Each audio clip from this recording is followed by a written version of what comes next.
বাংলাদেশের শিশু উপদেষ্টা আসিফ মাহমুদ, তার বাবা ঠিকাদারি লাইসেন্স নিল, সে বললো সে জানে না, সে বাদ করে দিছে। তার এপিএস 310 কোটি টাকার মালিক, সে বলে সে জানে না। বাবু, তুমি কি পিটার খাও? তুমি ল্যাকটোজিন 1 খাও না ল্যাকটোজিন 2 খাও? একটু জানাবা। তুমি জানো না, তুমি পিটার খাওয়া খোকা। তোমরা মানুষের নয়সে বুঝাইলা বড় গলার জায়গায় এমন বড় বড় বাসালিম বাঙালি জাতির দিতেছো বাবা। তোমরা পালাইবার জায়গাও কিন্তু পাইবা না। তোমরা আওয়ামী লীগের নেতা করে বুঝলাম খারাপ করতেছো, মান্না নিলাম। এটা আওয়ামী লীগের 2-4 জন দরবেশের কারণে প্রাপ্য। বিএনপি যারা এরাও কি তোমাকে পাশার মধ্যে আঙ্গুল দিছিল? হ্যাঁ, শিশু উপদেষ্টা আসিফ মাহমুদ, তুমি নিজে খুব শ্যান ভাবো। তোমারে কিন্তু দেড়াইটা বাস লগি বইটার বাড়ি খুব শীঘ্রই তুমি খাবা। আসিফ মাহমুদ, তুমি রেডি হও, কারণ তুমি অন রেডি করতেছ। তুমি মিয়া মানে থাইন্ডা জায়গা আসিল না তোমার, হেই ফুলান তুমি ঢাকা শহর ফ্ল্যাট বাড়ি গাড়ি দেশের বাইরে সম্পদ করতে আইছে। এই টাকার উৎস কি? বাঙালি জাতির নয়ছয় বোঝানোর চেষ্টা করতেছ?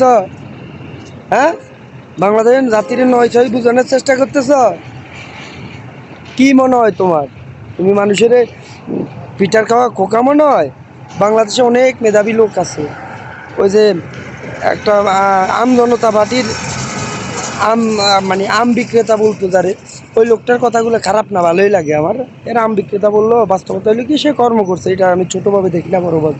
কিন্তু সেও 2 নাম্বার লোক, যদিও আন্দোলনের সময় সেও আওয়ামী লীগের মানে আওয়ামী লীগের সাথে বিট্রা করছে, আওয়ামী লীগের লোকজনের লগে মানে বা দেশের মানুষের লগে বিট্রা করছে। বিট্রা করে এরা ভাবছে এগুলো উপদেষ্টা বানাবে। এই লেতা ফলানগুলারে না কেটে দিলে হ্যাকল পড়ব। আসিফ মাহমুদের মতো এই শিশু উপদেষ্টা বানায়া, এই শিশু উপদেষ্টারা পুরো দেশটারে লুটা খাইতে আছে। বাঙালি জাতি যে কি একটা অবস্থার মধ্যে আছে। কয়দিন পরে মানে শেখ হাসিনা তো ধরো বিমান দিয়া অন্য দেশে গেছে, বাজিরা তোমরা বিমান ন, তোমরা ঠেলা গাড়ি দিয়েও যাইতে পারবে না। লগি বইটার বাড়ির লগে তুমি করে পাবলিক এমন করবো, তখন যা বুঝবা আসল সুখটা কি। তোমরা ভালো হও, তোমরা ক্ষমতা চাইরা দেশে শান্তিপূর্ণভাবে সুন্দর একটা ইলেকশন দাও।